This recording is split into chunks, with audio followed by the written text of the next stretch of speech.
Your emergency fund might be too big. Yes, really. I know how that sounds. For years, every financial guru, grandma, and well-meaning uncle has told you that cash is king. And you need a massive pile of it to be safe. But there is a tipping point. Beyond a certain specific number, every extra dollar of cash you hoard isn't making you safer. It is actually making your long-term finances worse. It is dead weight that is quietly losing purchasing power to inflation and costing you tens of thousands of dollars in missed opportunities. Most people view their emergency fund as a badge of honor. I view an oversized fund as excess cash. Fibra, a leak in the hull of your financial ship. Today, we are going to fix that leak. We are going to calculate the exact mathematical ceiling for your cash buffer so you can stop hoarding and start building real wealth. This isn't about being reckless. I am not telling you to drain your accounts and bet it all on crypto. This is about optimization. It is about finding that sweet spot where you sleep like a baby at night, but your money is still working the day shift. If you are new here, my name is Alex, and I obsess over the fine print of personal finance, so you don't have to. If you want to get smarter with your money without being bored to tears, go ahead and subscribe. It is the best return on investment you will get on your time today. Now, let's look at why the standard advice of saving 6 to 12 months of expenses blindly might actually be the wrong move for your specific situation. Let's establish the baseline. If you look at the major institutions, they all sing from the same hymn sheet. Vanguard, Wells Fargo, Morgan Stanley, they all generally converge on the same rule of thumb. They say you need 3 to 6 months of living expenses. Some conservative planners might push that to 12 months if you are self-employed. And that is good advice if you are starting from zero. In fact, Vanguard research shows that the first $2,000 you save provides a massive 21% boost to your financial well-being. But here is where the nuance gets lost. People hear 3 to 6 months, and they think, well, 12 months must be double the safety. And 24 months must be quadruple the safety. That is where the logic breaks down. Safety has diminishing returns, but the cost of that safety, the price you pay for holding that cash, rises linearly. Let's dig into the first major problem with the oversized fund: the silent killer known as inflation. There is a pervasive myth that a savings account is a risk-free zone. You put $1 in, and a year later the dollar is still there. Nice. Maybe with a few pennies of interest. It feels safe because the number doesn't go down. Unlike the stock market, which flashes red and gives you anxiety, your bank balance looks stable. But this stability is an illusion. In nominal terms, sure, your balance is steady. But in real terms, meaning what that money can actually buy at the grocery store or the gas pump, your savings account is often a slow-motion car crash. When you hold too much cash, you are voluntarily exposing yourself to a guaranteed loss of purchasing power. You are effectively paying a subscription. Let's run the math, because this is where feelings get hurt by facts. Suppose you are getting a decent rate on your savings, say 4%. That sounds great compared to the 0% days of the past. But if inflation is running at 5%, your real return is negative 1%. You are losing wealth. Roxborough Financial puts it perfectly. If your savings rate is lower than inflation, your money is shrinking. It is a mathematical certainty. Let's project this out. If you lose % of purchase per year, you have lost about 10% of your real wealth. If that gap widens to 2%, you are looking at nearly 20% of your value gone. Poof, vanished into thin air. That $50,000 emergency fund you are so proud of, in 10 years of bad inflation, it might only buy $40,000 worth of goods. You didn't spend it, but it's gone anyway. The reason we let this happen is simple psychology. Human brains are wired to react to immediate threats, not slow erosion. If someone stole $5,000 out of your checking account today, you would be furious. You would call the police. But if inflation steals $5,000 of value from your emergency fund over 5 years, you shrug. It is invisible. We prioritize the feeling of safety today over the reality of security tomorrow. We treat cash as a security blanket. The thicker the blanket, the safer we feel. But in economics, that blanket is made of ice, and it is slowly melting. We are so afraid of the volatility of the market, where prices jump up and down, that we run into the arms of the guaranteed slow loss of cash. It is a safety bias that ends up costing us dearly. Now, losing value to inflation is bad enough. It is like a slow leak in your tire. But there is a second problem with having an emergency fund that is too big. And this one isn't a slow leak, it is a slashed tire. While your cash is busy losing 1 or 2% a year to inflation, it is also missing out on the 5, 7, or 8% gains it could have made elsewhere. This is the double whammy. You are not just losing ground, you are missing the boat entirely. This is called opportunity cost. And when you actually calculate the dollar amount over a decade, it is enough to make you physically ill. Let's look at a concrete example of how much this safety is actually costing you. Suppose you have $50,000 in your emergency fund, but your actual expenses are just $3,000 a month. A 6-month buffer, which is very heavy. That means you have $32,000 Astan has SS cash sitting case. Let's fast forward 10 years. Even with interest, after inflation, let's say it shrinks in real value to about $27,000. You lost purchasing power. Scenario B, you invested that surplus. Even a modest, boring portfolio returning 5% real returns, that is, after inflation. The gap between those two numbers? It is roughly $20,000. By being overly safe, you didn't just save money, you effectively lit 20 grand on fire. That is the price of your comfort. Is sleeping a little better at night worth $20,000? Maybe, but you need to realize that is the bill you are paying. This stems from a concept called loss aversion. Psychologically, the pain of losing $100 in the stock market feels twice as bad as the joy of gaining $100. So we hoard cash to avoid the pain of seeing a red arrow on our investment app. We view the zero loss of a savings account as a win, but we fail to account for the invisible loss of opportunity. Financial planner Eric Robage calls this having too much of a good thing. We are so focused on protecting the downside that we completely eliminate the upside. We forget that in the long run, the biggest risk is not having enough growth to pay for your life when you're 80. Oversized cash buffers increase that long-term risk significantly. The solution here is a mindset shift. You need to stop looking at that excess money as an extended emergency fund. You need to label it correctly. It is idle capital, and idle capital is a wasted resource. The protocol is simple. Determine your actual need and then evict the rest of the money from your savings account. It needs to go get a job.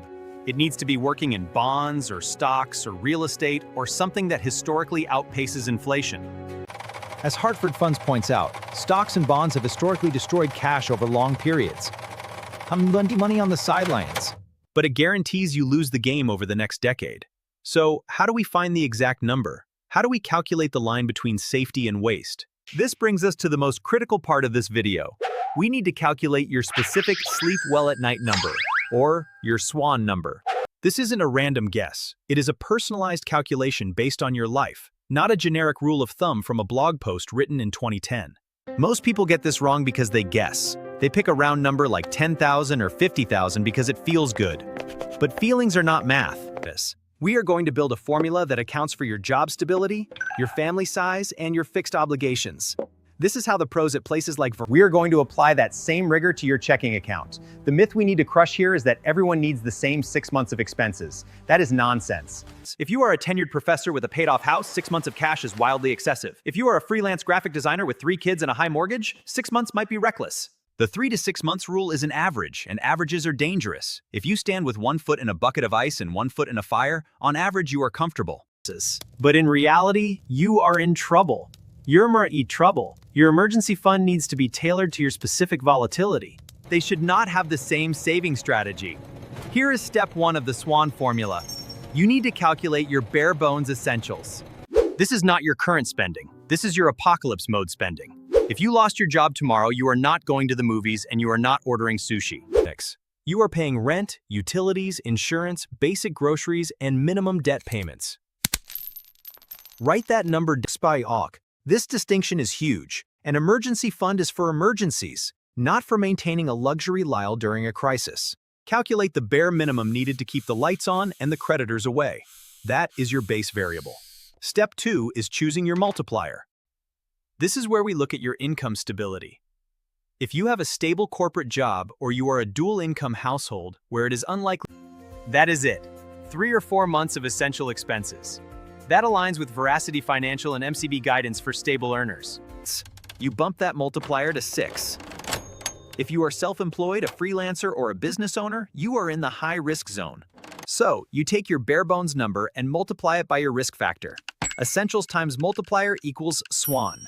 That is your number. If the math says 12,000 and you are holding 30,000, you are over-saving. Once you have that SWAN number, anything below that number, you are in accumulation mode. Every spare dollar goes to savings, but the moment you hit that number plus $1, you stop. You are done. You have filled the bucket. You don't keep pouring water into a full bucket. It just spills over and makes a mess. The protocol is to treat this number as a hard limit. Unless you have a specific known expense coming up, like a down payment or a wedding, there is zero justification for holding cash above this calculated ceiling. It requires discipline to stop saving, which sounds weird, but stopping saving is actually starting investing. And that is the graduation day for your money. Now you might be thinking, Tom, what is the harm in having a little extra, just for peace of mind? Well, let's talk about the price of that peace of mind. There is fascinating research from Vanguard on financial well-being that quantifies exactly how much happiness money buys you, and the results are shocking. It turns out the relationship between cash on hand and financial anxiety is not a straight line. It is a curve that flattens out remarkably fast. You might think doubling your savings doubles your peace of mind, but the data says you are wrong. Let's look at where the actual happiness... Here is the data. Vanguard found that going from zero savings to having just $2,000 is massive. It boosts. That is huge. That is the difference between panic and breathing room. Then, building that cover 3 to 6 months of expenses, so far so good. But here's the kicker. Beyond that 3 to 6 month range, the curve flattens. Adding another 6 months of cash doesn't make you feel twice as safe. It barely moves the needle on your psychological. You are chasing a ghost. You are paying thousands of dollars in opportunity cost for a psychological benefit that barely exists. You are effectively buying insurance that you don't need, and that doesn't even make you feel better. This is a classic case of diminishing returns. Think of it like eating cake. The first slice is amazing. The second slice is good. The 10th slice makes you sick. Cash is the same way. The first $10,000 is life-changing security. The 10th $10,000 numbering on a screen. If you are stressed about it, the solution is dealing with your anxiety or fixing your income streams. More cash won't solve a mindset problem. Oversaving is often a sin. We tell ourselves we are being prudent, but we are actually being fearful. And fear is an expensive investment advisor. So, how do you know if you are in this trap? Ask yourself, if I added another $5,000 to this account, would my life change? You have reached the point of diminishing returns. You need to recognize that safety has a cost. Every day that money sits there, It is costing you the compound interest that pays for your retirement. Real safety isn't having a pile of cash that is slowly rotting. That is the only way to protect your purchasing power in the long run. We need to shift our definition of safety from hoarding to growing. Okay, so we have established that you probably have too much cash. We have calculated your SWAN number, and you have realized you have an extra 10, 20. Now comes the million-dollar question. Where does it go? This is where people freeze. They think the only alternative to a savings account is gambling on volatile tech stocks. That is false. There is a middle ground. There is a way to deploy that cash that keeps it relatively safe, but protects it from inflation. So you can move that money without having a panic attack. The biggest barrier to moving excess cash is binary thinking. But the financial world is a spectrum, not a coin flip. There are asset classes designed specifically for money that you might need in 2 to 4 years. If you are hoarding cash because you might buy a house in 3 years, you are doing it wrong. You are letting inflation eat your down payment. There are better tools for that job. Yet Fiesen, we need to match the time horizon of the money to the investment vehicle. That is the golden rule of allocation, alloc down. That is for emergencies happening this month. For money you don't need for 1 to 3 years, your excess, you look at short-term bonds, treasury bills, or CDs. These instruments are designed to preserve capital while fighting inflation. You rich. They aren't going to stop the bleeding. Then for money you don't need for 5 years or more, that belongs in a diversified portfolio of stocks and bonds. This is where you beat inflation. This is where you build wealth. American Century and Hartford funds both emphasize this. Time in the market beats timing the market. If you are keeping 10-year money in a savings account, you are using a hammer to drive a screw. It is the wrong tool. Segment your money by time. Less than a year, cash. 1 to 5 years, bond/fixed income. 5+ years equities. Simple. The fear here is usually access anxiety. People worry, what if I need the money right now? But in the modern world, liquidity is rarely an issue.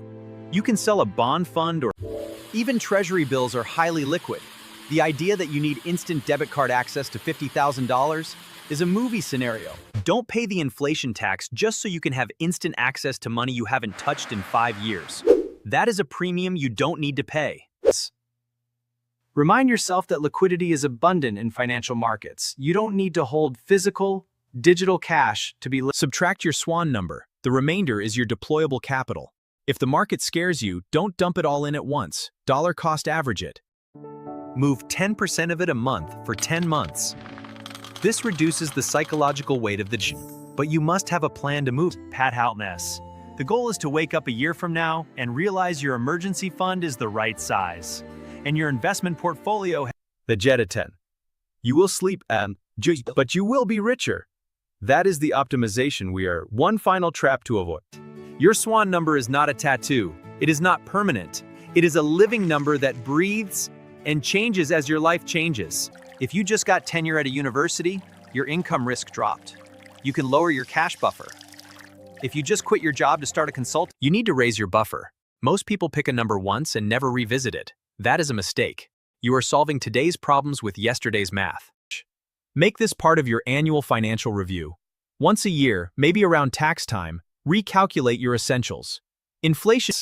Recalculate your multiplier based on your current job security. Then, adjust the fund.